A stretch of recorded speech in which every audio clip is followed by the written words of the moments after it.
کثرت سے درود پڑھنا. رسول اللہ صلی اللہ علیہ وسلم نے فرمایا جمعہ کے دن اور جمعے کی رات کو کثرت سے مجھ پر درود پڑھا کرو.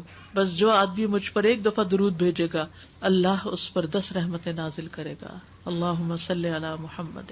رسول اللہ صلی اللہ علیہ وسلم نے فرمایا تمہارے افضل دنوں میں سے جمعے کا دن ہے.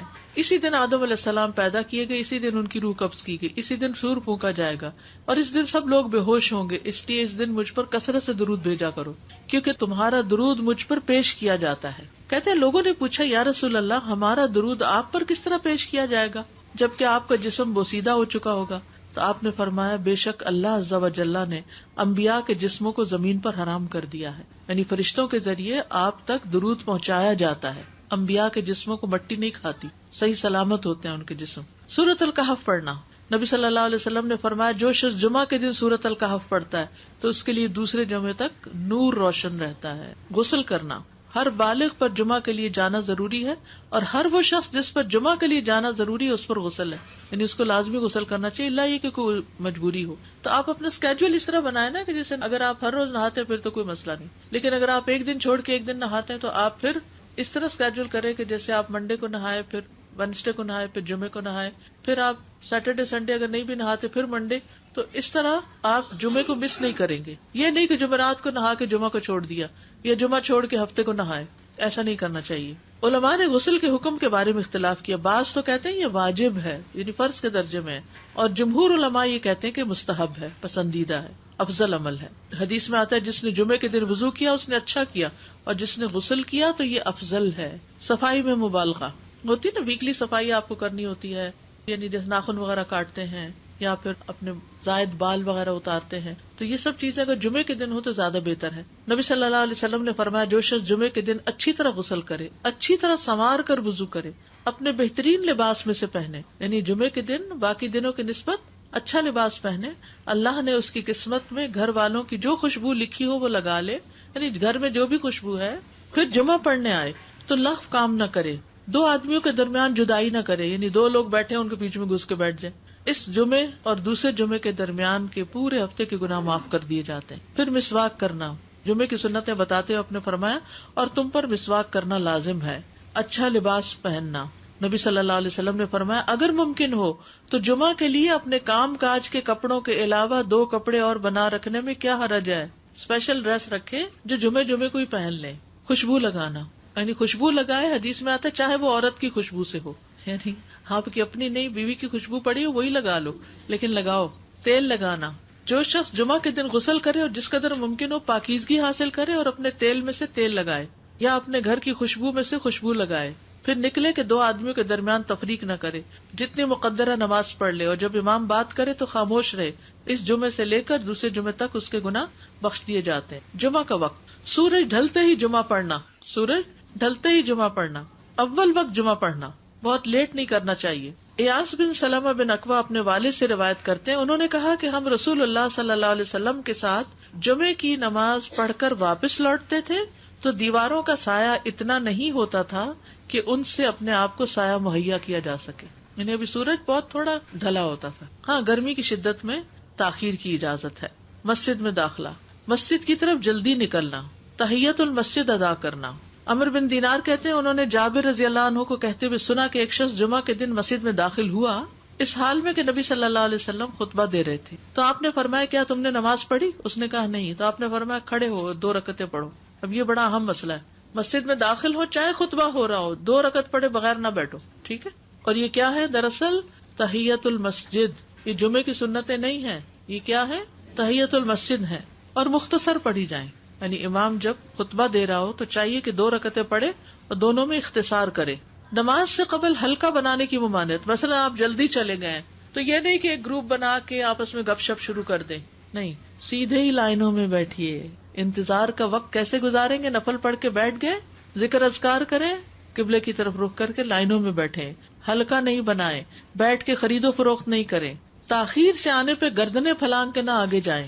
رسول اللہ صلی اللہ علیہ وسلم نے فرمایا ٹیک لگا کے مت کھاؤ. یہ عام ایک ادب بتایا, یعنی اس طرح ٹیک لگا کے نہیں کھاؤ, کھانے کے وقت سیدھے ہو جاؤ.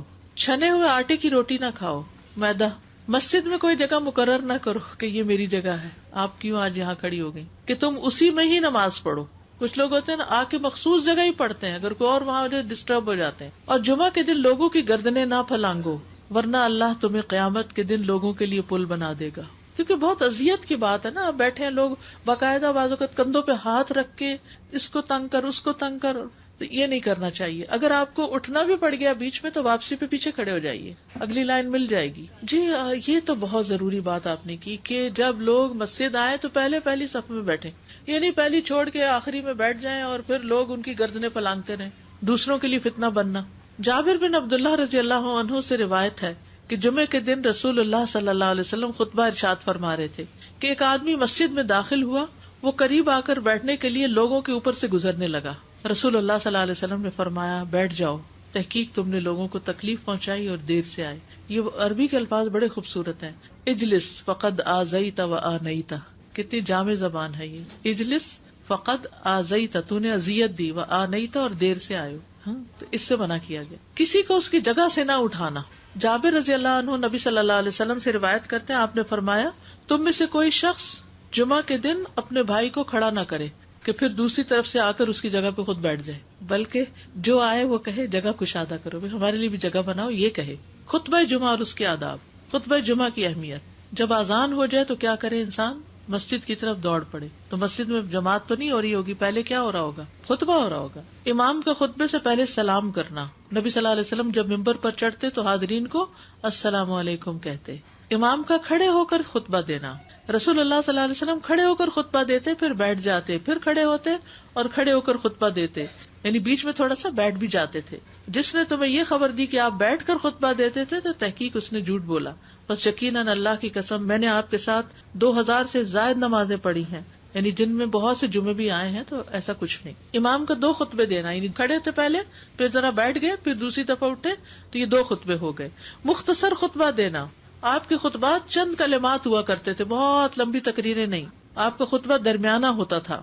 نبی صلی اللہ علیہ وسلم نے فرمایا آدمی کا نماز کو لمبا کرنا اور خطبے کو مختصر کرنا اس کی سمجھداری کی علامت ہے. بس نماز لمبی کرو اور خطبہ مختصر کرو، کیونکہ بعض بیان جادو جیسا اثر رکھتے ہیں، یعنی تھوڑا بھی بات کرو گے تو دل میں چلی جائے گی. نماز پہ زیادہ توجہ. نبی صلی اللہ علیہ وسلم کا خطبے میں سورۃ قاف پڑھنا. حارثہ بن نعمان کی بیٹی سے روایت ہے، کہتی ہے کہ میں نے سورۃ قاف رسول اللہ صلی اللہ علیہ وسلم سے سن کر حفظ کر لی. آپ ہر جمعے کو خطبے میں پڑھا کرتے تھے. سامعین کا امام کی طرف رخ کرنا، یعنی جمعے کے دن یہ نہیں کہ آپ کرسی لگا کے کسی اور طرف منہ کر کے بیٹھ جائیں اور جب جماعت ہو تو پھر صف میں کھڑے. نہیں، آپ صف میں بیٹھے ہو، کس طرف منہ ہو؟ قبلہ رخ ہو. امام سامنے ہی ہوگا نا قبلے کی طرف. ایک صحابی کہتے کہ جب آپ ممبر پہ چڑھتے تو ہم اپنے چہروں کے ساتھ آپ کی طرف متوجہ ہوتے، ادھر ادھر نہیں دیکھتے تھے خطبے کے دوران. امام کے قریب بیٹھنا. اللہ کے نبی صلی اللہ علیہ وسلم نے فرمایا ذکر میں حاضر ہوا کرو، یعنی خطبہ میں، اور امام کے قریب بیٹھا کرو. بے شک آدمی دور ہوتا رہتا ہے حتیٰ کہ وہ جنت میں بھی پیچھے ہی ہوگا، اگرچہ وہ اس میں داخل بھی ہو جائے. تاخیر کی اتنی مذمت ہے. خاموشی سے خطبہ سننا، یعنی بات نہیں کرنی چاہیے، کوئی اہم بات بھی نہیں پوچھنی چاہیے. ابن مسعود سے روایت ہے کہ انہوں نے ابی ابن کعب سے قرآن کی کسی آیت کے بارے میں سوال کیا جبکہ اللہ کے نبی خطبہ دے رہے تھے، تو انہوں نے اعراض کیا اور کوئی جواب نہ دیا. پھر جب آپ نے نماز پڑھائی تو ابی کہنے لگے تمہارا جمعہ ہی نہیں ہوا.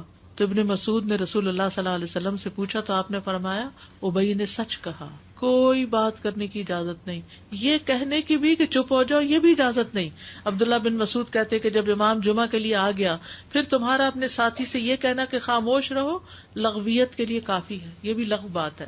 کوئی لغو حرکت نہ کرنا، کنکریوں سے نہ کھیلنا، فون سے نہیں کھیلنا، میسجز چیک نہیں کرنا، انگلیوں میں انگلیاں ڈال کے پٹاخے نہیں بجانا، گوٹ مار کے نہیں بیٹھنا. گوٹ مار کے کیسے بیٹھتے ہیں؟ گھٹنے اوپر کر کے اور یوں ایسے گھٹنوں کے گرد ہاتھ ڈال کے. کئی دفعہ ایسے نظر آتا ہے کہ خطبے میں لوگ اس طرح بیٹھے ہوتے ہیں کیونکہ پتہ نہیں ہے.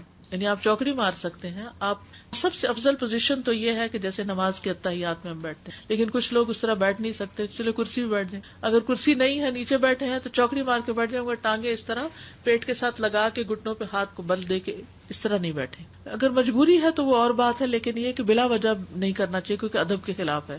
اونگ آنے پر جگہ بدلنا.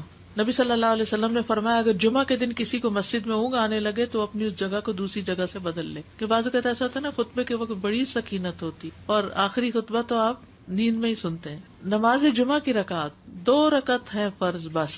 جمعہ کی نماز 2 رکعتیں ہیں اور ان دونوں میں قرات ہوتی ہے. نبی صلی اللہ علیہ وسلم جمعے میں سبح اسم ربک الاعلی اور هل اتاک حدیث الغاشیہ پڑھتے. کبھی جمعہ اور عید کٹھے ہو جاتے تب بھی دونوں نمازوں میں یہی سورت پڑھتے تھے. ٹھیک ہے. اسی طرح صبح کی نماز میں جمعے کے دن الف لام میم التنزیل اور هل اتی علی الانسان کی قرات کرتے اور نماز جمعہ میں سورۃ الجمعہ اور منافقین کی تلاوت کرتے. یعنی یہ بھی ملتا ہے. فرض کے بعد 2 رکعت پڑھنا. عبداللہ بن عمر سے روایت ہے، انہوں نے رسول اللہ صلی اللہ علیہ وسلم کی نفل نماز کو بیان کیا اور کہا کہ آپ جمعے کے بعد کوئی نفل نماز نہیں پڑھتے تھے حتیٰ کہ واپس تشریف لے جاتے، پھر اپنے گھر میں 2 رکعت پڑھتے تھے. اب جو لوگ گھر نہیں جاتے تو پھر وہیں پر وہ پڑھ لیتے ہیں، ورنہ آپ صلی اللہ علیہ وسلم اپنی سنتیں وغیرہ گھر میں پڑھتے تھے. اور اسی طرح 4 بھی پڑھی جا سکتی، 2 بھی ہیں 4 بھی ہیں. آپ صلی اللہ علیہ وسلم نے فرمایا جب تم میں سے کوئی جمعہ پڑھ چکے تو اس کے بعد 4 رکعتیں پڑھے. یہ آپ کا حکم ہے. تو جب آپ کا 2 چیزیں ہوتی ہیں سمجھنے کے لیے، ایک آپ کا فعل ہوتا ہے اور ایک آپ کا حکم ہوتا ہے. تو ہمارے لیے کیا ہے جو آپ کا حکم ہو. جمعے کے بعد کوئی اور نماز پڑھنے سے پہلے گفتگو کرنا، یعنی سنت پڑھنے سے پہلے گفتگو کرنا. اسما بن مالک سے مرفوعاً روایت ہے کہ جب تم میں سے کوئی آدمی جمعہ کی نماز پڑھے تو اس کے بعد اس وقت تک کوئی نماز ادا نہ کرے جب تک کسی سے کلام نہ کرے یا اس جگہ سے نکل نہ جائے. پہلے منع تھا، اب کوئی نہ کوئی بات کر لینی چاہیے. نہیں سمجھ آئی؟ یعنی جمعہ پڑھ لیا آپ نے اور پھر کسی سے آپ سلام دعا کر لیں، اس کے بعد سنت پڑھیں یا نفل جو بھی. ٹھیک ہے. اور گھر جانا ہے تو گھر جا کے پڑھیں، اور اگر گھر نہیں جانا، کام پہ جانا ہے تو ادھر ہی پڑھ کے چلے جائیں. کتنا پیارا ہے ہمارا دین کہ اتنا لمبا بھی چپ کر روزہ نہیں رکھوایا. بالکل. عاصم سے روایت ہے، وہ ابو قلابہ سے نقل کرتے ہیں، میں نے ان کے ساتھ جمعہ کی نماز پڑھی. جب میں نے اپنی نماز پوری کر لی، انہوں نے میرے ہاتھ کو پکڑا اور میری جگہ پر کھڑے ہوئے اور مجھے اپنی جگہ پہ کھڑا کیا. وہ جو ہم چینج کرتے ہیں نا جگہ، وہ اس کی بات ہو رہی ہے. یعنی جمعے کے بعد کوئی اور نماز پڑھنے سے پہلے بات بھی کر لینا، جگہ بھی تبدیل کرنا. لیکن اگر کچھ لوگ پہلے سے ہی آپ کی سنتیں شروع کر چکے اور کوئی چینج کرنے والا نہیں تو پھر پڑھ لیجئے. یعنی یہ مستحب اعمال ہیں، ان میں ایسا نہیں کہ کوئی گناہ لازم ہو جائے گا، لیکن افضل یہ ہے، افضل سے اجر زیادہ ہو جاتا ہے.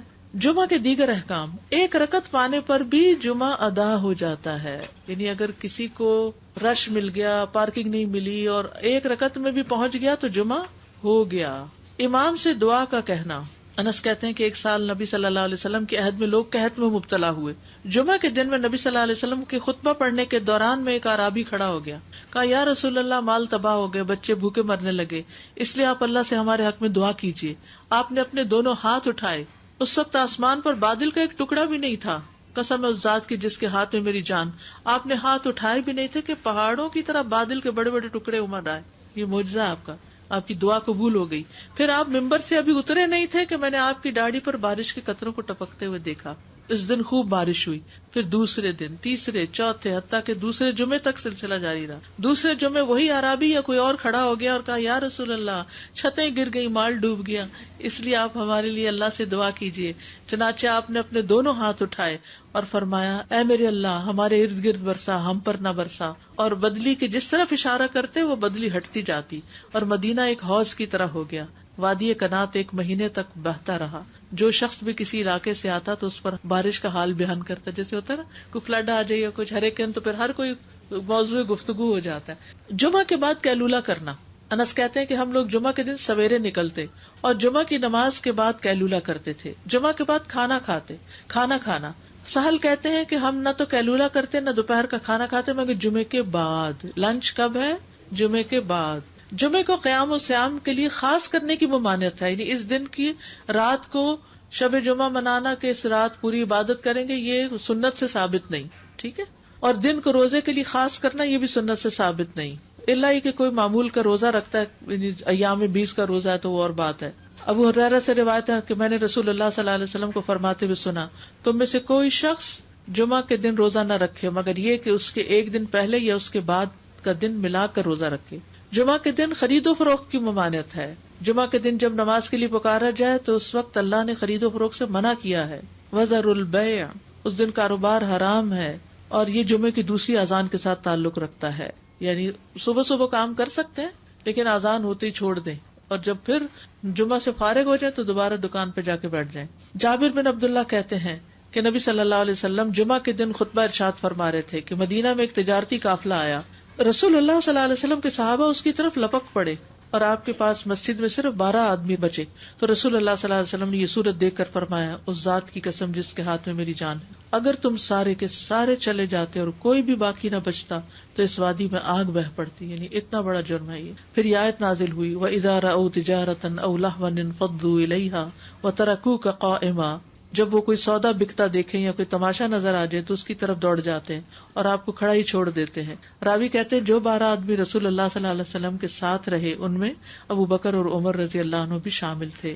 جمعے کے دن قبولیت کی گھڑی ہوتی ہے, اس وقت اللہ سے بھلائی مانگنی چاہیے. رسول اللہ صلی اللہ علیہ وسلم نے فرمایا جمعے کے دن میں ایک گھڑی ایسی ہے کہ کوئی مسلمان اللہ سے کسی خیر کا سوال کرتے ہوئے اس کی موافقت نہیں کرتا مگر اللہ اسے وہی خیر عطا کر دیتا ہے. فرمایا یہ ایک چھوٹی سی گھڑی ہے, تھوڑی دیر کے لیے ہوتی ہے اور یہ ہر جمعے کو ہوتی ہے.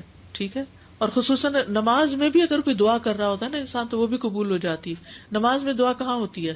شروع میں ہوتی ہے, رکوع میں ہوتی ہے, سجدے میں ہوتی ہے, تشہد میں ہوتی ہے. تو اگر یعنی جمعہ پڑھ رہے ہیں اور بیچ میں دعائیں آ گئی ہیں تو ہو سکتا وہی گھڑی آ گئی ہو اور آپ کی دعا قبول ہو جائے. اور یہ تورات میں بھی اس کا ذکر تھا. ابو ہریرہ رضی اللہ عنہ کہتے ہیں کہ رسول اللہ صلی اللہ علیہ وسلم نے فرمایا بہترین دن جس میں سورج طلوع ہوتا ہے جمعہ کا دن ہے. اس دن میں ایک گھڑی ایسی ہے کہ نماز کی حالت میں اگر کوئی مسلمان بندہ اللہ عز و جل سے کچھ طلب کرے تو وہ اس کو ضرور دیتا ہے. کعب نے کہا ایسا سال میں ایک مرتبہ ہوتا ہے؟ تو میں نے کہا نہیں بلکہ ہر جمعہ کو ہوتا ہے. کہتے ہیں پھر کعب نے تورات پڑھی تو کہا نبی صلی اللہ علیہ وسلم نے سچ فرمایا. ابو ہریرہ رضی اللہ عنہ کہتے ہیں کہ میں بعد میں عبداللہ بن سلام سے ملا اور ان سے اپنی اور کعب کی مجلس کا بتایا تو عبداللہ بن سلام رضی اللہ عنہ نے کہا میں جانتا ہوں وہ گھڑی کب آتی ہے. ابو ہریرہ نے کہا مجھے بھی بتائیے. انہوں نے کہا وہ جمعہ کے دن میں آخری گھڑی ہے. میں نے کہا یہ جمعے کے دن کی آخری گھڑی کیسے ہو سکتی ہے حالانکہ رسول اللہ صلی اللہ علیہ وسلم نے فرمایا جو مسلمان بندہ اس کو نماز پڑھتے ہوئے پائے. اس وقت میں کوئی نماز نہیں پڑھی جاتی. تو عبداللہ بن سلام نے کہا کیا رسول اللہ صلی اللہ علیہ وسلم نے یہ نہیں فرمایا جو شخص نماز کے انتظار میں بیٹھا رہے وہ گویا نماز ہی کی حالت میں حتیٰ کہ نماز پڑھ لے. کہتے ہیں میں نے کہا ہاں. تو انہوں نے کہا بس یہی ہے. یعنی اس وقت کیا کرنا چاہیے؟ آخری گھڑی میں وضو وغیرہ کر کے مغرب کی نماز کے انتظار میں بیٹھ کے دعائیں کریں, اذان ہو تو نماز پڑھ لیں. عصر کے بعد سے مغرب تک کا وقت ہے. انس بن مالک سے روایت ہے کہ نبی صلی اللہ علیہ وسلم نے فرمایا جمعہ کے دن اس گھڑی کو جس میں دعا کی قبولیت کی امید کی جاتی ہے عصر سے لے کر سورج ڈوبنے تک کے درمیان تلاش کرو اور دن کی آخری گھڑی ہے. تو اللہ سبحانہ وتعالی ہمیں اس دن کی برکتوں سے فائدہ اٹھانے کی توفیق عطا فرمائے. جی کوئی سنتیں نہیں ہیں جمعہ سے پہلے, کوئی سنتیں نہیں, 4 سنتیں نہیں ہیں, صرف 2 رکعتیں تحیت المسجد ہیں, بعد میں 2 یا 4 پڑھی جا سکتی. بہت زبردست مسئلہ حل ہو گیا. دوسری بات یہ کہ وہ ابھی آپ نے بتایا کہ بات کر کے ہم پڑھیں سنتیں جمعے کی نماز کے بعد. جی ذرا سا سلام دعا کر لیں دائیں بائیں. لیکن وہ یہ تھا کہ فرض پڑھنے کے بعد آیت الکرسی جو ہے وہ بغیر بات کیے پڑھی. جی وہ پڑھ کے تو پھر اس کے بعد سلام کریں. تو سنت پڑھنے سے پہلے بات کرنی ہے, آیت الکرسی پڑھنے سے پہلے نہیں. استاذ جی میں یہ سوچ رہی تھی کہ اتنا اہم ٹاپک ہے جمعے کے حوالے سے تو ہم سب اپنے اوپر اگر لازم کر لیں کہ اپنے گھر کے مردوں کو ضرور بتائیں. جی ہاں. کیونکہ یہاں پہ جمعے کے دن اتنی پرابلمز دیکھنے میں آتی ہیں باہر بھی اور اندر بھی, تو یہ بہت ضروری ہے, بہت ضروری ہے کہ اہمیت جانے پہلے. جی السلام علیکم استاذہ, آپ نے بتایا کہ اگر آخری رکعت بھی مل جائے تو جمعہ ہو جاتا ہے. So it's not like the خطبہ از لازم. نہیں ویسے تو وہ شروع میں جانے کا جو اجر و ثواب ہے, اور لیکن خطبہ اگر نہیں ملا کسی وجہ سے تو اس شخص کا جمعہ قضا نہیں ہوا. اوکے, کیونکہ وہاں مسجد میں لوگ یہی کہتے ہیں آپ خطبہ میں لیٹ آئے ہو اب آپ کو دوسرا خطبہ پکڑنا ہوگا. نہیں because then you can find a جمعہ. اور سیکنڈ ایک بات آپ نے کہی کہ 2 رکعتیں ہیں جمعہ کی فرض جو مسجد میں ہے, بٹ اگر عورت گھر پر ہے تو پھر 4 ہی ہوئے گی ظہر کی. اوکے, ظہر کی 4 پڑے گی. استاذہ جی 2 کوشچنز ہیں.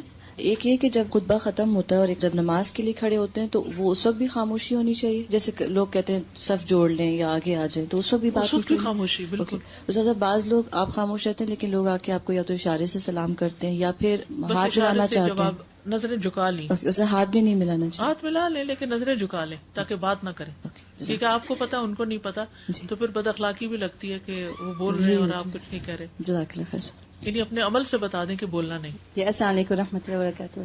سازا جب ہم مسجد میں نماز پڑھتے ہیں سنتیں ادا کرتے ہیں تو ہم 4 ادا کرتے ہیں.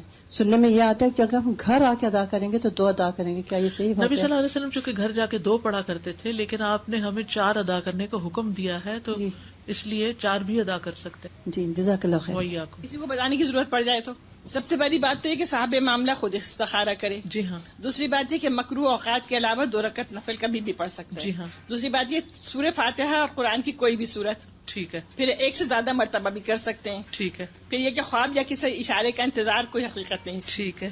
آسانیاں اور رکاوٹیں دونوں کا مطلب یہ لے کہ اسی میں خیر ہے. ٹھیک ہے. اور ہر حال میں راضی ہے کیونکہ وہی جانتا ہے کہ کب کیا اور کون بھی. جی ہاں، یعنی کام سے نہ رکے. آپ جس کام کے لیے استخارہ کیا وہ کام کر لیں، پھر اس کے بعد خیر ہی خیر ہے. استخارہ خیر ہی خیر. گھر میں نماز پڑھے تو پہلے 4 سنت پڑھے. جی ہاں، اور پھر 4 فرض پڑھے، پھر 2 سنت، پھر 2 نفل. جی. رسول اللہ صلی اللہ علیہ وسلم نے فرمایا جو شخص ان کو رات سونے سے پہلے پڑھے گا وہ عذاب قبر سے محفوظ رہے گا. قرآن مجید کی بہت اہم ترین صورتوں میں سے ہے. لیکن سوال یہ پیدا ہوتا ہے کہ ان 30 آیات کے پڑھنے میں آخر کیا بات ہے کہ جس پر اتنی بڑی بشارت سنائی گئی کہ انسان عذاب سے محفوظ رہے گا. تو یہ بات اس وقت سمجھ میں آتی ہے جب ان آیات کا ترجمہ سمجھ میں اور ترجمے کے پیچھے جو ان آیات کا مفہوم اور مقصد ہے. قرآن مجید اللہ کا کلام ہے، اللہ کی باتیں ہیں جو اس نے اپنے بندوں کے ساتھ کی ہیں. اللہ جو مالک الملک ہے، جو اس پوری کائنات کا بادشاہ ہے، جس نے ہم سب کو پیدا کیا ہے، جو ہم سب کو رزق دیتا ہے، جس کی طرف ہم سب کو لوٹ کر جانا ہے، جس نے ہماری ہدایت کے لیے کتاب بھیجی ہے، وہ ہم سے باتیں کرتا ہے. جی ہاں، وہ ہم سے باتیں کرتا ہے. کیا ہم نہ سنیں گے؟ اگر ہماری کوئی بات نہ سنے، ہماری بات پر کوئی توجہ نہ دے، اسے اہمیت نہ دے تو ہمیں کیسا لگتا ہے؟ لیکن جب اللہ سبحانہ و تعالیٰ کی بات سنائی جا رہی ہو، اس کے قرآن کی، اس کی کتاب کی آیات کی تلاوت کی جا رہی ہو، تو بہت دفعہ ہمارا رویہ کیا ہوتا ہے؟ ہم سنتے نہیں، بولتے رہتے ہیں. حالانکہ اللہ تعالیٰ نے فرمایا اذا قرئ القرآن فاستمعوا له وانصتوا لعلکم ترحمون. جب قرآن پڑھا جا رہا ہو تو خاموش رہو، غور سے سنو تاکہ تم پہ رحم کیا جائے، کیونکہ قرآن پاک اللہ سبحانہ و تعالیٰ کی رحمت ہے. قل بفضل اللہ وبرحمتہ فبذلک فلیفرحوا هو خیر مما یجمعون. کہہ دیجئے کہ اللہ کے فضل اور اس کی رحمت پر انہیں چاہیے کہ خوش ہو جائیں، یہ ہر اس چیز سے بہتر ہے جسے لوگ جمع کر رہے ہیں. دنیا میں جتنی بھی دولت ہے ان سب چیزوں سے بڑھ کر یہ دولت اللہ کا کلام ہے جو اللہ تعالیٰ نے براہ راست ہم سے کیا ہے. تو ہم سب پر یہ لازم ہے کہ جب کبھی ہم قرآن پاک کی تلاوت سنیں تو اس وقت خاموش ہو جائیں. اور پھر سننے کے ساتھ خاموشی کے ساتھ فرمایا فاستمعوا له، اسے غور سے سنو، توجہ سے سنو. انسان کسی بھی چیز میں توجہ کب قائم رکھ سکتا ہے؟ اسی وقت جب اس کو بات سمجھ آ رہی ہو. کتنے حیرت کی بات ہے کہ باقی سب باتیں ہمیں سمجھ آتی ہیں اور ان کو ہم سمجھنا چاہتے ہیں، لیکن ایک اللہ کی بات اگر ہمیں سمجھ نہیں آتی تو سمجھنے کی تڑپ بھی نہ ہو، اس پر کوئی پریشانی بھی نہ ہو. نہیں، ہم سب کی زندگی میں کچھ وقت ایسا ضرور ہونا چاہیے کہ ہم سب یہ جانیں کہ اللہ سبحانہ وتعالیٰ نے اس کتاب میں ہم سے کیا کہا ہے، وہ ہم سے کیا چاہتا ہے. اس نے ہمیں پیدا کیا ہے، اس نے ہمیں یہاں بھیجا ہے، اس کی طرف ہمیں پلٹنا ہے اور پھر ہمارا حساب ہونا ہے. پھر ہم سب کا ایمان ہے کہ ایک جنت اور ایک دوزخ ہے. اس جنت میں جانے کا فارمولا اس کتاب میں بتایا گیا ہے. اس نے کھول کھول کر ایک ایک بات ہمیں بتا دی ہے کہ ہمیں اس دنیا کی کامیابی اور آخرت کی کامیابی کس طرح حاصل کرنا ہے. ابھی ہمارا فرض بنتا ہے کہ ہم اس کی کتاب کو، اس کے کلام کو، اس کی بات کو غور سے سنیں اور سمجھ کر سنیں.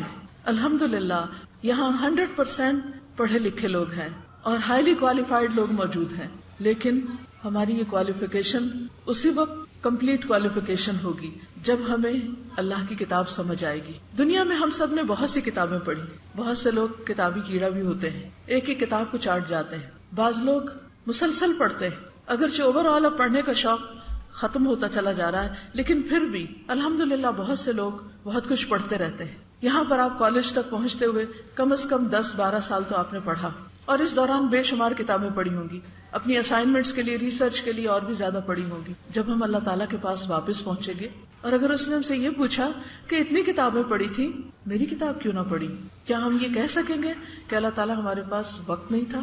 اگر دنیا کی کتابیں پڑھنے کے لیے وقت ہے تو یقیناً اللہ کی کتاب پڑھنے کے لیے بھی وقت ہے اور ہونا چاہیے، اور ہمیں وقت نکالنا چاہیے. کہیں ہم اندھیرے میں نہ رہیں. اللہ تعالیٰ نے اس کتاب کو ہمارے لیے روشنی بنایا ہے، اور اگر روشنی کے بغیر، وہ نور جو دلوں کے لیے روشنی ہے، اس روشنی کے بغیر اگر ہم صرف اپنے علم کا سورس، اپنے نالج کا سورس دنیا کو بنا کر صرف انسانی مفکرین اور سائنٹسٹ اور انسانی فلاسفر جو ہیں صرف ان کی باتوں میں جیتے رہے اور یہ نہ جانا کہ جس نے ان سب کو پیدا کیا ہے وہ کیا چاہتا ہے، تو کہیں ایسا نہ ہو کہ ہم اندھیرے میں رہیں. علم مکمل ہوتا ہی نہیں جب تک وہ نہ جانے انسان جو اس کے خالق نے اس کے لیے بھیجا ہے. جو اس نے ہمارے لیے پسند کیا ہے.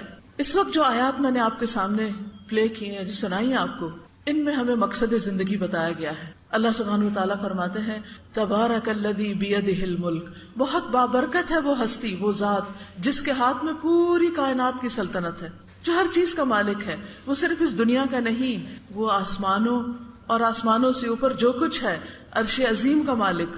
کوئی اس جیسا نہیں، کوئی اس کے مقابل نہیں. دنیا میں آپ دیکھیں کہ مختلف قسم کے حکومتیں ہیں، مختلف قسم کے سائزز ہیں ان حکومتوں کے، کوئی سپر پاورز ہیں اور کوئی تھرڈ ورلڈ ہے اور کوئی کچھ ہے، لیکن یہ سب عارضی اور وقتی اور محدود وقت کے لیے. ان سب کے اوپر ایک اور بڑا ہے، اور وہ ہے اللہ رب العزت بیدہ الملک، جس کے ہاتھ میں پوری کائنات کی بادشاہی ہے، جو اس دنیا کے 7 بلین انسانوں کا رب ہے، جس نے جانوروں میں سے صرف میملز میں سے 4260 اقسام پیدا کی ہیں، 4 سے 6 ملین قسم کے کیڑے مکوڑے پیدا کیے. ہمارے اوپر اڑنے والے پرندوں کی تعداد 200 بلین سے 400 بلین تک بتائی جاتی ہے. صرف کیٹس کی تعداد 200 ملین تک بتائی جاتی ہے. اسی طرح کائنات میں جو مختلف گیلیکسیز ہیں، جن میں سے صرف ایک گیلیکسی کے ایک حصے میں جو سولر سسٹم ہے، اس کے ایک حصے میں ہم ایک پلانٹ پہ ہم بستے ہیں. تو زمین کا سائز تو اتنا بھی نہیں جو ساحل سمندر پر پڑی ہوئی ریت کے ذروں میں سے ایک ذرہ ہو. سمندر جو اس زمین پر تیسرا یعنی 3 حصے ہیں پانی کے، اس کے اندر ایسی مخلوقات ہیں کہ جن کو آج تک انسانی آنکھ نے دیکھا بھی نہیں. سمندر کی گہرائیوں تک، مکمل گہرائی تک اترنا بھی دشوار.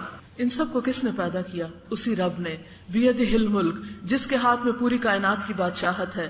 وَهُوَ عَلَى كُلِّ شَيْءٍ قَدِيرٌ، اور وہ ہر چیز پر قادر ہے. جب انسان حاکم ہوتے ہیں، انسان بادشاہ ہوتے ہیں، انسانوں کی حکومت ہوتی ہے، تو وہ ہر چیز پر کنٹرول نہیں رکھتے. ان کا کنٹرول محدود ہوتا ہے، لمیٹڈ ہوتا ہے. لیکن اللہ رب العزت ہر چیز پر کنٹرول رکھتا ہے. جن و انس، ملائکہ، انسان، جانور، پرند، چرند، چیونٹیاں، پانی کے اندر رہنے والی مخلوق، بلینز اینڈ ٹریلینز کی تعداد میں پائی جانے والی گیلیکسیز، اور ان کے اندر ان گنت ستارے، ایک ایک چیز اس کے ہاتھ میں ہے، اس کے کنٹرول میں ہے. ان سب چیزوں کا مالک وہ ہے. بیدہ الملک وہو علی کل شیء قدیر. وہ ہے وہ رب الذی خلق الموت والحیات لیبلوکم ایکم احسن عملا. اسی رب نے زندگی اور موت کو بنایا. زندگی اور موت اللہ کے سوا کسی کے ہاتھ میں بھی نہیں ہے. نہ کوئی کسی کی زندگی کا مالک ہے نہ موت کا. جب کسی کی موت آتی ہے تو پوری دنیا کی مشینیں مل کر، پوری دنیا کے ڈاکٹرز مل کر بھی کسی جان کو جانے سے روک نہیں سکتے. اور جس انسان کے اندر اللہ روح نہ ڈالے، اس کے اندر کوئی ڈال نہیں سکتا. زندگی وہی دیتا ہے اور زندگی وہی لیتا ہے. اس نے یہ زندگی اور موت کیوں بنائی؟ لیبلوکم، تاکہ تمہارا امتحان لے، تمہیں آزما کر دیکھے. کیا دیکھے؟ کس بات کا امتحان ہے؟ کس چیز میں ہم ٹیسٹ کیے جا رہے ہیں؟ ایکم احسن عملا، کہ تم میں سب سے اچھے کام کون کرتا ہے، سب سے اچھا عمل کس کا ہے. یہ ہے ہمارا امتحان. اسی میں ہم آزمائے جا رہے ہیں دنیا میں. اور جب ہم مرنے کے بعد واپس اللہ کے حضور حاضر ہوں گے تو یہی ہم سے پوچھا جائے گا کہ کر کے کیا آئے ہو، ساتھ کیا لائے ہو. حدیث میں آتا ہے کہ ان اللہ لا ينظر الى صورکم ولا الى اموالکم ولکن ينظر الى قلوبکم واعمالکم. اللہ تمہاری شکلوں کو اور تمہارے مال کو بالکل نہیں دیکھتا. شکل اس نے خود بنائی، مال اور رزق اس نے خود تقسیم کیے، اسے اس سے سروکار نہیں کہ کون کتنا خوبصورت ہے. وَلَكِنْ يَنْظُرْ، لیکن وہ کیا دیکھتا ہے؟ إِلَىٰ قُلُوبِكُمْ، تمہارے دلوں کو دیکھتا ہے. وَأَعْمَالِكُمْ، اور تمہارے اعمال کو دیکھتا ہے. کیا دیکھتا ہے اس میں؟ أَيُّكُمْ أَحْسَنُ عَمَلًا، کہ تم میں اچھے کام کس کے ہیں، سب سے اچھے کام کر کے کون آیا ہے. تو گویا ہم میں سے ایک ایک کے بارے میں جو دیکھا جا رہا ہے، اور جس کے لیے اللہ تعالیٰ نے ہمارے دائیں اور بائیں کرامن کاتبین بھی بٹھائے ہوئے ہیں، وہ ہر چیز لکھ رہے ہیں. جو کچھ بھی ہم کرتے ہیں، انتہائی سوفسٹیکیٹڈ آلات ہیں ان کے پاس ریکارڈ کرنے کے. صرف لکھ ہی نہیں رہے، پوری پوری تصویریں بن رہی ہیں. اندھیرے میں بھی تصویریں بنا سکتے ہیں. کس لیے؟ تاکہ کل انسان کو اس کا نامہ اعمال دکھایا جائے کہ انسان کر کے کیا آیا ہے. ہم لوگوں سے چھپ سکتے ہیں، ہم ماں باپ سے چھپ سکتے ہیں، ہم انسانوں سے چھپ کر غلط کام کر سکتے ہیں، لیکن اللہ سے نہیں چھپ سکتے. ہم کہیں بھی ایسی جگہ نہیں ہے دنیا میں جہاں بھاگ کر جائیں اور اللہ سے چھپ جائیں. اور اگر ہم وہاں کوئی ایسا کام کریں جو اس کو پسند نہیں تو وہ ہمارا ریکارڈ نہ کیا جائے. ہر جگہ ساتھ ہیں ہمارے نامہ اعمال لیے ہوئے پر، سب کچھ لکھا جا رہا ہے. کیونکہ اینڈ آف دا ڈے مالک یوم الدین کیا کرے گا؟ جزا اور سزا کا مالک. جس دن وہ دن قائم ہوگا اور قیامت کے قائم کرنے کا واحد مقصد یہی ہے کہ تمام انسانوں کو ایک وقت میں ایک جگہ پر کھڑا کر کے ان کا حساب لیا جائے، اور ہر ایک نے جو کوشش کی، جو عمل کیا، اس کو بدلہ دیا جائے. وہ کمائی کا دن، آج کمائی کی جا رہی ہے، کل کمائی کا بدلہ وہاں ملنے والا ہے. وَمَن يَعْمَلْ مِثْقَالَ ذَرَّةٍ خَيْرًا يَرَهُ وَمَن يَعْمَلْ مِثْقَالَ ذَرَّةٍ شَرًّا يَرَهُ. جو ذرے کے برابر بھی نیکی کرے گا وہ بھی پالے گا، اور جو ذرے برابر شر کرے گا وہ بھی اس کو دیکھ لے گا. ایک نقطے کی طرح بھی کوئی چیز چھپی نہ رہ جائے گی. لا تخفى منکم خافیہ، سب کچھ سامنے آنے والا ہے. ایسے میں ہم سب کو پھر فکر کس چیز کی ہونی چاہیے؟ اپنے اپنے عمل کی. میں کیا کر رہا ہوں؟ عام طور پر ہمارا رویہ کیا ہوتا ہے؟ لوگ کیا کر رہے ہیں. صبح سویرے لوگ اخبار اٹھا کے بیٹھ جاتے ہیں، فلاں سیاستدان نے یہ کیا، فلاں ایسا کر رہا ہے، فلاں ایسا کر رہا ہے، اور بھول جاتے ہیں کہ ہم خود اس وقت بیٹھ کے کیا کر رہے ہیں. صرف لوگوں پہ تبصرے، صرف لوگوں کے اوپر ججمنٹ، یہ تو ہمارا کام نہیں. ہمارا کام ہے کہ یہ دیکھیں وَلْتَنْظُرْ نَفْسٌ مَّا قَدَّمَتْ لِغَدٍ. چاہیے کہ ہر شخص دیکھے اس نے خود اپنی کل کے لیے کیا کیا ہے. اگر ہر شخص یہ دیکھنے لگے، سیاستدان بھی یہ دیکھنے لگے، مذہبی لیڈرز بھی یہ دیکھنے لگے، ہم عام انسان بھی یہ دیکھنے لگے کہ ہم نے اپنے کل کے لیے کیا کیا ہے، کل کے لیے کتنی تیاری ہے. وہ کل جس کا پھر کوئی اینڈ نہیں، وہ کل جو ہمارا فائنل ڈیسٹینیشن ہے، جس کے جہاں جا کر ہمارے ریزلٹس چینج نہیں ہو سکتے، جہاں کوئی تبدیلی نہیں ہو سکتی، جس دن صرف جزا ہی سامنے آئے گی. جو کچھ کیا ہوگا وہی ملے گا. نہ ماں باپ کام آئیں گے، نہ بہن بھائی کام آئیں گے، نہ دوست کام آئیں گے، نہ رشتہ دار کام آئیں گے.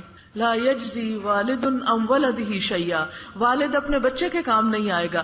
دنیا میں آپ نے دیکھا ہوگا بعض اوقات اگر بچے کی کڈنی فیل ہو جائے تو ماں باپ دے دیتے ہیں، اگر ماں باپ کو کوئی تکلیف ہو تو بچے اپنے آرگنز دے دیتے ہیں. دنیا میں ایک دوسرے کے لیے بڑی بڑی قربانیاں کی جاتی ہیں، لوگ اپنی جانیں تک قربان کر دیتے ہیں دوسروں کے لیے. لیکن اس دن نہ کوئی جان قربان کرے گا، اور نہ کسی کے پاس مال ہوگا، اور نہ کسی کے پاس اپنا کوئی ایسا عمل، کیونکہ ہر شخص کیا چاہے گا؟ یوم یفر المرء من اخیہ وامہ وابیہ وصاحبتہ وبنیہ لکل امرئ منہم یومئذ شأن یغنیہ. جس دن ہر شخص بھاگے گا، کس سے؟ اپنے بھائی سے. دنیا میں بھائی کو تکلیف ہوتی ہے، ہم بھائی کی طرف بھاگتے ہیں کہ بہنیں صدقے قربان جاتی ہیں بھائیوں کے، لیکن اس دن ان کو بھی کوئی نہیں دیکھے گا. یوم یفر المرء من ابیہ، اپنے باپ سے، وامہ اور اپنی ماں سے، وبنیہ اور اپنے بیٹے سے، وصاحبتہ اور اپنی بیوی سے. اور ہر شخص کے اوپر اپنی ایسی حالت ہوگی جو اس کو دوسرے سے بے نیاز کر دے گی. کوئی بھی شخص کسی کے کام نہیں آئے گا، ہر شخص دوسرے سے بھاگے گا کہ کوئی مجھ سے کچھ مانگ نہ لے. لیکن آج وقت ہے ہم سب کے پاس کہ اپنے اس وقت کو موسٹ پروڈکٹیو طریقے سے گزاریں اور اس میں بہترین کام کریں. اب سوال یہ پیدا ہوتا ہے کہ کون سے کام ہیں جن کو بہترین کہا جائے، کیونکہ پھر ہر شخص اپنا ایک کرائیٹیریا قائم کیے ہوا ہے. وہ سمجھتا ہے جو میں کر رہا ہوں وہ سب سے اچھا ہے. ایک مسجد میں بیٹھا ہوا شخص کہے گا میں سب سے نیک ہوں، عبادت گزار ہوں، میں سب سے اچھا ہوں. ایک بازار میں بیٹھا ہوا شخص کہے گا کہ ہاں میں لوگوں کی ضروریات پوری کرنے کے لیے بزنس کھولے ہوئے میں سب سے. ڈاکٹر سمجھتا ہے میں سب سے اچھا ہوں. پھر اچھا کون ہے، کون اچھا اور کون نہیں، اس کا فیصلہ کون کرے گا؟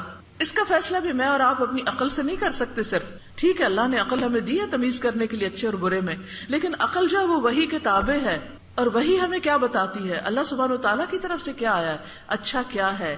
اچھا وہ ہے جو رب کو پسند آ جائے.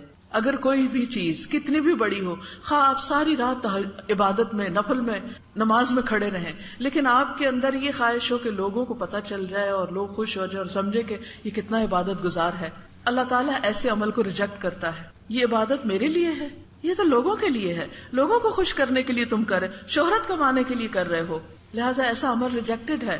اسی طرح کوئی شخص انسانوں کی خدمت کر رہا ہے، دن رات بھاگا دوڑا پھر رہا ہے، صدقہ خیرات کر رہا ہے، ہر چیز بانٹ رہا ہے، لیکن مقصد کیا ہے کہ لوگ مجھے سخی اور سخی کے نام سے پہچانے. کچھ نہیں ہے اس کے لیے اللہ کے پاس، اس لیے کہ اس کی ساری بھاگ دوڑ کا مقصد کیا تھا؟ لوگوں سے تعریف حاصل کرنا. پھر احسن عمل کیا ہے؟ احسن عمل کی دو شرائط ہیں، دو بڑی کنڈیشنز ہیں. نمبر ایک یہ کہ وہ کام نبی صلی اللہ علیہ وسلم کی سنت کے مطابق ہو. نبی صلی اللہ علیہ وسلم کی سنت کے مطابق، ہاں یعنی عبادات میں خاص طور پر اگر کوئی چیز انسان اپنی عقل سے کرتا ہے، مثلا اگر کوئی شخص یہ کہتا ہے کہ نماز پڑھنے کا کیا فائدہ کہ ہم وضو کریں اور کھڑے ہوں اور بیٹھیں اور رکوع کریں اور سجدہ کریں، بیٹھے بیٹھے جہاں دل چاہے کچھ بھی پڑھ لیں نماز ہو جائے گی، اور اللہ تعالیٰ کو نمازیں نہیں چاہیے، وہ تو یہ دیکھتا ہے تم بندوں کے ساتھ کتنے کائنڈ ہو.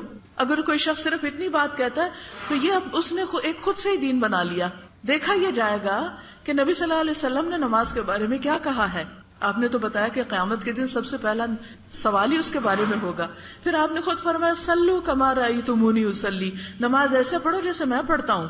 تم نماز میں خود ساختہ طریقے نہیں اختیار کر سکتے کہ تم کرسی پہ بیٹھے بیٹھے کہو کہ میں بس کچھ دعائیں پڑھ لیتا ہوں اور میری نماز ہو گئی، یا یہ کہ ہم تو اشکوں سے وضو کرتے ہیں اور دل کی نماز پڑھتے ہیں. نہیں، یہ کافی نہیں ہے. ہمیں نماز اسی طرح پڑھنی ہوگی جیسے نبی صلی اللہ علیہ وسلم نے پڑھی. روزہ اگر کوئی کہے کہ چلو میں ڈائٹنگ کر لیتا ہوں اور کچھ نہیں کھاتا پیتا تو روزہ ہو جائے گا، نہیں، اس طریقے سے، اس نیت اور شعور کے ساتھ. اسی طرح اگر کوئی کہے کہ اب ذوالحج میں ہی حج کرنے کا کیا فائدہ، میں جب چاہوں حج پہ چلا جاؤں، وہاں کا چکر ہی لگانا نہ لگا کے آ جاؤں گا، ایک ٹور لے لیتا ہوں، نہیں، یہ حج نہیں ہوگا. حج آپ کو 9 ذوالحجہ کو عرفہ کے میدان میں زوال آفتاب کے بعد وہاں قیام کرنے سے ہی آپ کا حج ہوگا. تو کسی بھی نیک عمل، اچھے عمل کے لیے پہلا کرائیٹیریا اور پہلی شرط یہ ہے کہ وہ نبی صلی اللہ علیہ وسلم نے جس طریقے پر عبادات اور طریقہ سکھایا ہم کو کرنے کا، اس کے مطابق ہو. دوسری بڑی چیز یہ ہے کہ وہ عمل اللہ کے لیے خالص ہو. مثلاً آپ کسی غریب کے کام آتے ہیں، بہت بہترین چیز ہے. آپ کسی دکھی کی مدد کرتے ہیں، آپ ڈاکٹر ہیں، انجینئر ہیں، سائنٹسٹ ہیں، کچھ بھی ہیں، اسلام ہمیں اس سے روکتا نہیں. بلکہ میں یہ سمجھتی ہوں کہ مسلمز کو اور اسٹوڈنٹس کو دن رات محنت کرنی چاہیے اور اپنے دین اور اپنے ملک کا نام روشن کرنا چاہیے. دنیا کی اقوام میں پڑھ لکھ کر آگے جانا چاہیے، اس میں ان کو کمپیٹ کرنا چاہیے. یاد رکھیے، کوئی قوم دنیا میں اس وقت تک پاورفل نہیں ہو سکتی جب تک وہ دنیاوی علوم میں مضبوط نہیں ہوتی. آپ صرف اپنی پڑھائی کو یا ڈگری کو صرف وقت گزارنے کا ذریعہ نہ سمجھیں، واقعی اس وقت سے صحیح فائدہ اٹھائیں اور پوری محنت کریں، وقت کا صحیح استعمال کریں. اور پھر جب آپ آگے جائیں تو ایک محنتی قوم کے طور پر پاکستان کا نام روشن کریں. اگر ہم دنیا کی تعلیم میں پیچھے ہیں تو کوئی قوم ہمیں آگے نہیں کر سکتی. کسی طرح ہم اسلام کو، مسلمانوں کو، پاکستان کو عزت نہیں دے سکتے جب تک کہ ہم یہ کام نہ کریں. پھر آپ دیکھیے، اللہ سبحانہ تعالیٰ نے جب آدم علیہ السلام کو پیدا کیا تو اس سے پہلے فرشتوں سے کہا کہ میں انسان کو پیدا کرنے والا ہوں. فرشتوں نے کہا کہ ہم عبادت کرتے ہیں تو انسان کو پیدا کرنے کی کیا ضرورت ہے؟ ہم آپ کی تسبیح کرتے ہیں، حمد و ثنا بیان کرتے ہیں، اگر انسان کو بھی صرف تسبیح کرنی تو ہم پہلے سے ہی کر رہے ہیں. انسان دنیا میں فتنہ فساد کرے گا. تو اللہ تعالیٰ نے آدم علیہ السلام کو کچھ چیزوں کے نام سکھایا اور پھر فرمایا کہ تم ان کے سامنے پیش کرو. فرشتوں سے بھی اس سے پہلے پوچھا لیکن فرشتے ان چیزوں کے نام نہیں بتا سکے، آدم نے بتائے. اور یہاں پھر فرشتوں کو حکم دیا کہ آدم کے آگے سجدہ کرو. یہ سجدہ کس بنا پر تھا؟ علم کی بنا پر تھا. کون سا علم تھا؟ چیزوں کا علم تھا، کائنات کا علم تھا. تو کائنات کا علم، مختلف سائنسز کا علم حاصل کرنا، یہ بھی عبادت بن جاتا ہے اگر انسان اس کو بھی صحیح نیت کے ساتھ کرتا ہے. لیکن یاد رکھیے کہ اس علم کی بنا پر آدم کو برتری تو حاصل ہوئی لیکن شیطان کے بہکاوے میں آ گئے. تو اس لیے صرف یہ علم کافی نہیں ہوتا، اس کے ساتھ بے حد ضروری ہے کہ ہم دوسرا علم بھی، یعنی علم ہدایت، قرآن مجید کا علم بھی حاصل کریں. دنیا میں آپ ہائیسٹ ڈگریز لیجئے، ایک نہیں کئی ایک پی ایچ ڈیز کیجئے، اسلام آپ کو بالکل نہیں روکتا ایز لانگ ایز یہ نفع مند علم ہے. کیونکہ نبی صلی اللہ علیہ وسلم نے خود دعا سکھائی ہے، اللہم انی اسألک علما نافعا، اے اللہ میں تجھ سے نفع مند علم کا سوال کرتا ہوں، ایسا علم جس سے مجھے فائدہ پہنچے، جس سے دوسروں کو فائدہ پہنچے. تو یہ بے حد ضروری ہے کہ ہم وہ سارے علوم سیکھیں اور اچھی طرح ایکسیلنس کے لیول پہ سیکھیں جس سے انسانیت کو فائدہ پہنچے. لیکن اس کے ساتھ ساتھ یہ بھی بہت ضروری ہے کہ ہم اچھا انسان بننے کے لیے دین کا علم بھی حاصل کریں، قرآن مجید کو سمجھیں، اس کو پڑھیں، اس کے لیے وقت نکالیں. اور ہر روز تھوڑا تھوڑا پڑھتے پڑھتے بہت جلد ہم اس کو پورے کا پورا پڑھ سکتے ہیں. اب تو الحمدللہ انٹرنیٹ پر بھی بہت سہولت حاصل ہے، سی ڈیز اور کیسٹس بھی موجود ہیں، ٹیچرز موجود ہیں، ایسی کلاسز موجود ہیں کہ جن میں آپ جا کر اپنا وقت لگا کر قرآن مجید کو براہ راست سمجھ سکتے ہیں. اللہ تعالیٰ قرآن مجید کے بارے میں بار بار فرماتے ہیں وَلَقَدْ يَسَّرْنَا الْقُرْآنَ لِلذِّكْرِ فَهَلْ مِن مُدَّكِرٍ، ہم نے قرآن کو نصیحت کے لیے بہت آسان کر دیا ہے. ہے کوئی نصیحت حاصل کرنے والا؟ ہے کوئی سمجھنے والا؟ لہٰذا جو بھی نیت کرے گا، ارادہ کرے گا، شوق رکھے گا، وہ راستہ پالے گا. مشکل نہیں ہے، بہت آسان ہے. دنیا کے تمام علوم کے مقابلے میں سب سے پرفیکٹ، کامل اور مکمل علم اور بہت آسان علم. لہذا بے حد ضروری ہے کہ ہم سب اس بات کا تہیہ کر لیں کہ اپنی آخرت، کیونکہ کامیاب انسانوں کی صفت یہ ہوتی ہے کہ وہ اپنے اینڈ کو دیکھ کے سفر شروع کرتے ہیں. ہم سب کا اینڈ، اختتام کہاں ہے؟ ہم سب کہاں جا کر رکیں گے؟ ایک اختتام ہے ہماری زندگی کے آخر تک، اور ایک اختتام ہے پھر قیامت کے دن، جس کے بعد یا جنت ہے یا جہنم ہے. اس دن ہم سے کیا پوچھا جائے گا, ہمیں اس کی تیاری کرنا لازم ہے. آپ کچھ بھی پڑھیے, کچھ بھی بنیے, لیکن اس دن کی تیاری کو نہ بھولیے. یہ ہم سب کے لیے لازم ہے, اور اس کے لیے ہر دم اچھے اچھے کام کرنے کے منصوبے بنائیے. جو کچھ آپ موجودہ کر رہے ہیں اس میں اپنی نیت کو اچھا کر لیجیے, ہر چیز عبادت ہو جائے گی, ہر چیز اجر و ثواب کا باعث ہوگی. جو کچھ بھی آپ پڑھ رہے ہیں اس پڑھنے سے 2 نیتیں کر لیں. ایک تو یہ کہ مجھے اس کو پڑھ کر اچھا انسان بننا ہے, اور دوسرے یہ کہ دوسرے انسانوں کو فائدہ پہنچانا ہے. آج بھی آپ دیکھیں کہ پاکستان کی میجورٹی پاپولیشن جو ہے وہ پڑھنے لکھنے کی فیسلٹی سے محروم ہے. لاکھوں بچے روز ایسے پیدا ہوتے ہیں جن کے پاس کوئی اسکول نہیں, کوئی ٹیچر نہیں, ان کے پاس کوئی سہولیات نہیں. آپ ان چند خوش قسمت ترین لوگوں میں سے ہیں کہ جن کو اتنی اچھی درسگاہ ملی, استاد ملے, موقع ملا, آپ بہت کچھ سیکھ سکتے ہیں.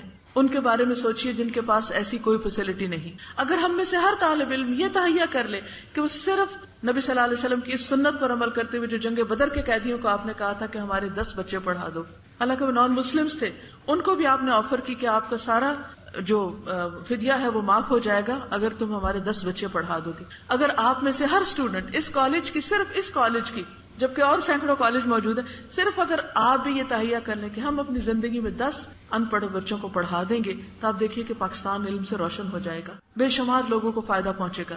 تو جو کچھ آپ پڑھ رہے ہیں, جو کچھ بھی آپ سیکھ رہے ہیں, جو بھی سبجیکٹس آپ سیکھ رہے ہیں, ان کو غور و فکر کے ساتھ سیکھیے. یہ دیکھیے کہ اس سے آپ کو کیا بینیفٹ ہوگا اور آپ دوسروں کو کیسے بینیفٹ کر سکتے ہیں. دوسری چیز یہ میں انشاءاللہ آخر میں کوشچن لے لوں, تھوڑی سی اگر یکسوئی ہو جائے تو بات جلدی ختم ہو سکتی. تو ایکم احسن عملا, کہ جو آپ کر رہے ہیں اس کو بہترین طریقے سے کریں. اور دوسرا یہ کہ اپنے فیوچر کے لیے, اپنی دنیا میں رہنے کے لیے جو بھی سکلز ہم کو آنی چاہیے, ان سب کے بارے میں بھی آپ ایکسیلنس کے لیول پر محنت کریں اور ان کو حاصل کریں. ہر خاتون, ہر بچی مستقبل کی ماں ہے, ایک بیوی ہے, اسے ایک نئے خاندان میں جانا ہوتا ہے. اس کے دوسروں کے ساتھ ریلیشن شپس کیسے ہونے چاہیے, یہ سب بھی ہمیں سیکھنا ہے. کیونکہ عورت کی تکمیل اس وقت ہوتی ہے جب وہ ماں بنتی. عورت کے پاس جو کچھ بھی ہو, جب تک وہ ماں نہیں بنتی اس کو سب کچھ ادھورا لگتا ہے. اس کا مطلب نہیں اگر کسی کا بچہ نہیں تو وہ اس کی تو بڑی بدقسمت ہے کہ نہیں. ہمارے سامنے ازواج مطہرات کی مثال, حضرت عائشہ رضی اللہ تعالیٰ عنہ کے بچے نہیں تھے. انہوں نے تعلیم کے ذریعے نہ صرف یہ کہ عورتیں بلکہ مردوں کو بھی پڑھایا, اور امت کو ایک طرح سے بے شمار ذخیرہ دیا علم کا. صرف ان سے 2210 روایات ہیں حدیث کی. بعض صحابہ کہتے ہیں کہ ہم نے حضرت عمر کا خطبہ سنا, ابو بکر کا خطبہ سنا, لیکن جو خطبہ حضرت عائشہ کا ہوتا تھا وہ کسی اور کا نہیں ہوتا تھا. تو انہوں نے اپنی اس کمی کو اس طرح پورا کیا. لیکن میں میجورٹی کی اس وقت بات کر رہی ہوں کہ آپ بچیاں کل کی مائیں ہوں گی. ایک اچھی ماں کیسے ہوتی, بچوں کی تربیت کیسے کی جاتی ہے, یہ علم حاصل کرنا آپ پر فرض ہے. کیونکہ آپ کی گود سے اگلی نسل پیدا ہوگی, پروان چڑھے گی. اگر یہ گود روشن ہوگی, ماں کو یہ پتا ہوگا کہ اسے کیسی ماں ہونا چاہیے, کس طرح اپنے بچوں کو پالنا چاہیے, تو آپ ایک صحت مند جنریشن کو جنم دیں گے اور پاکستان کو بہترین نسلیں دیں گے. اسی طرح بعض اوقات شادی کے بعد بچیوں کو یہ مشکل ہوتی ہے کہ ہسبینڈ کے ساتھ کس طرح ٹریٹ کیا جائے, کیسے ڈیل کیا جائے. اور لیٹلی بہت افسوس کے ساتھ کہنا پڑتا ہے کہ بعض اوقات بہت ہائیلی کوالیفائڈ بچیاں صرف یہ نہ جاننے کی وجہ سے اپنے گھر توڑ بیٹھتی, یا ان کی زندگی میں ایک بہت بڑا خلا آ جاتا ہے, یا شادی کے بعد ہیپی نہیں رہتی, ہیپی لائف کے گر نہیں جانتی. تو یہ علم بھی سیکھنے کا ہے, یہ بھی جاننے کا ہے. پھر اسی طرح خاندانوں کے اندر ریلیشن شپس کیسے ہونے چاہیے, ہم اپنے بہن بھائیوں کے ساتھ کیسے رہیں, ہم اپنے سسرالی رشتوں کے ساتھ کیسے رہیں. جن لوگوں کے ساتھ, جو لوگ ہم سے محبت کرتے ہیں ان کے ساتھ رہنا تو پھر آسان ہوتا ہے. لیکن جہاں زندگی میں چیلنجز ہوتے ہیں, جہاں بعض اوقات آپ کو حسد کا شکار ہونا پڑتا ہے, جہاں بعض اوقات آپ کو ill feelings کا سامنا کرنا پڑتا ہے, وہاں آپ ایک اچھے انسان کیسے بن کے رہیں, وہاں آپ بااخلاق کیسے بن کے رہیں, یہ ایک بہت بڑا فن ہے, یہ جاننا ضروری ہے. اسی طرح آپ عام انسانوں کے لیے کس طرح فائدے مند ہوں, کیونکہ یہ تمام چیزیں جو ہیں یہ ہمارے لیے اجر اور ثواب کا باعث ہوں گی اگر ان کو آسان طریقے سے کریں گے. کیونکہ ہمارا ٹیسٹ ہے کیا, لِيَبْلُوَكُمْ أَيُّكُمْ أَحْسَنُ عَمَلًا. امتحان ہی اس بات کا ہو رہا ہے. ایک ٹیسٹ تو آپ دیتے ہیں نا اسکول کالج میں کوئی ڈگری حاصل کرنے کے لیے, لیکن ایک ٹیسٹ میں اللہ نے ہم کو ڈالا ہے پیدائش کے بعد, اور وہ کیا ہے, وہ یہ دیکھنا چاہتا ہے کہ جس مخلوق کو میں نے عقل دی, بولنے کی صلاحیت دی, بہت کچھ سوچنے سمجھنے کے لیے دل دیا, وہ مخلوق اس دنیا میں کیسے زندگی بسر کرتی. انڈیویجولی ایک ایک کا حساب ہونے والا ہے, ایک ایک سے پوچھا جانے والا ہے کہ تم نے زندگی کس طرح بسر کی. لہٰذا ایک ایک دن ہمیں سوچ سمجھ کے گزارنا چاہیے اور اپنے ہر دن کا ہمیں جائزہ اور احتساب کرنا چاہیے. وَلْتَنْظُرْ نَفْسٌ مَا قَدَّمَتْ لِغَدٍ, ہر شخص کو اپنے اوپر خود نظر رکھنی چاہیے کہ اس نے کل کے لیے کیا تیاری کی ہے. آپ کی زندگی کا ایک ایک کام عبادت بن سکتا ہے اگر آپ اس کو انسانوں پر احسان جتانے کے لیے نہیں, اللہ کی رضا کے لیے کریں. مثلاً اگر آپ گھر جاتے ہیں اور آپ کو کوکنگ کرنی پڑتی, تب دو رویے ہیں. ایک تو یہ کہ آپ غصے میں اور بولتے ہوئے اور دوسروں پر احسان جتاتے ہوئے وہ کام کریں اور پورے گھر کا ماحول خراب کر دیں اور موڈ آف کر لیں. اور ایک یہ ہے کہ آپ اس کو جنت میں لے جانے والے کاموں میں سے ایک کام سمجھ کر کریں, کیونکہ کھانا کھلانا ایمان کا حصہ ہے. کھانا کھلانا ان اعمال میں سے ہے جو جنت میں لے جانے والے ہیں. نبی صلی اللہ علیہ وسلم جب مدینہ آئے, عبداللہ بن سلام نے جو پہلی سپیچ آپ کی سنی وہ کیا تھی؟ یا ایھا الناس افشوا السلام واطعموا الطعام وصلوا والناس نیام تدخلوا الجنۃ بسلام. وہ کہتے ہیں یہ اتنی مختصر بات سن کے میرے دل میں آپ کی محبت بیٹھ گئی اور میرے اسلام کی محبت میرے دل میں آ گئی. اور وہ کیا تھی اسلام کی تعلیم؟ لوگوں سلام کو عام کرو. سلام کو عام کرنے سے ریلیشن شپس اچھے ہوتے ہیں. کالج میں آپ ہر ایک کو سلام کریں, ضروری نہیں صرف اپنی فرینڈس کو, کیونکہ نبی صلی اللہ علیہ وسلم نے فرمایا اس کو بھی سلام کرو جس کو تم جانتے ہو, اس کو بھی کرو جس کو نہیں جانتے. کہیں بھی جائیں, کسی بھی مجلس میں, کسی شادی بیاہ پارٹی میں, کہیں بھی ہر ایک کو گریٹ کریں, ہر ایک کو آگے بڑھ کے ملیں. مسکراتا ہوا انسان, دوسروں کی کیئر کرنے والا انسان سب کا محبوب ہوتا ہے. اور اپنی ذات میں مگن اور صرف اپنے خود پسند انسان, وہ کسی کو بھی اچھا نہیں لگتا. خود غرض لوگ کسی کو اچھا نہیں لگتے. لہٰذا نبی صلی اللہ علیہ وسلم کی اس سنت پر اگر عمل کرتے ہوئے آپ ہر ایک کو سلام کریں, ہر ایک کو گریٹ کریں, جو دور سے گزر رہا ہے صرف اسمائل پاس کر رہے ہیں, تو آپ ایک بہت زبردست عبادت کر رہے ہیں. آپ صلی اللہ علیہ وسلم نے فرمایا تم جنت میں نہیں جا سکتے جب تک کہ تمہارے اندر ایمان نہ ہو. ایمان نہیں آ سکتا جب تک تم آپس میں محبت نہ کرو. کیا میں نے تمہیں طریقہ بتاؤں جس کے کرنے سے تم باہم محبت کرنے لگو گے, محبتیں عام ہو جائیں گی. اور وہ کیا ہے؟ سلام کو عام کرو.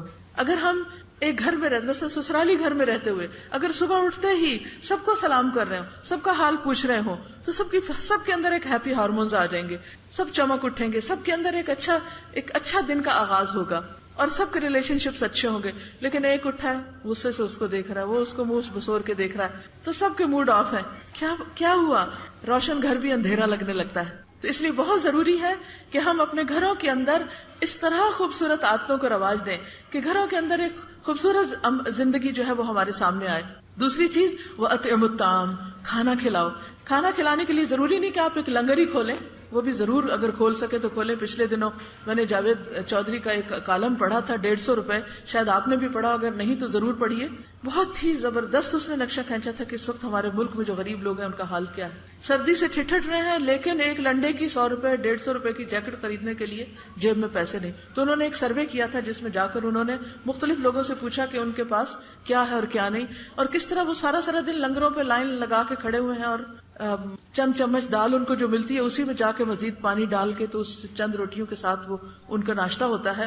لیکن صرف لنگر ہی کھولنا کافی نہیں ہوگا, اس قوم کو کام لگانے کی ضرورت ہے. اللہ نے ہمیں جو کروڑوں کی آبادی دی اور ہر ایک کے پاس 2 ہاتھ ہیں, اگر ہم سب لگ جائیں تو ہماری گلیاں صاف ستھری ہو جائیں, اگر ہم سب لگ جائیں تو ہماری خالی زمینیں سرسبز ہو جائیں اور ہمیں گندم امپورٹ نہ کرنی پڑے, ہم ایکسپورٹ کرنے والے ہوں اور ہمارے ملک میں پھر کبھی شوگر کی کمی نہ ہو.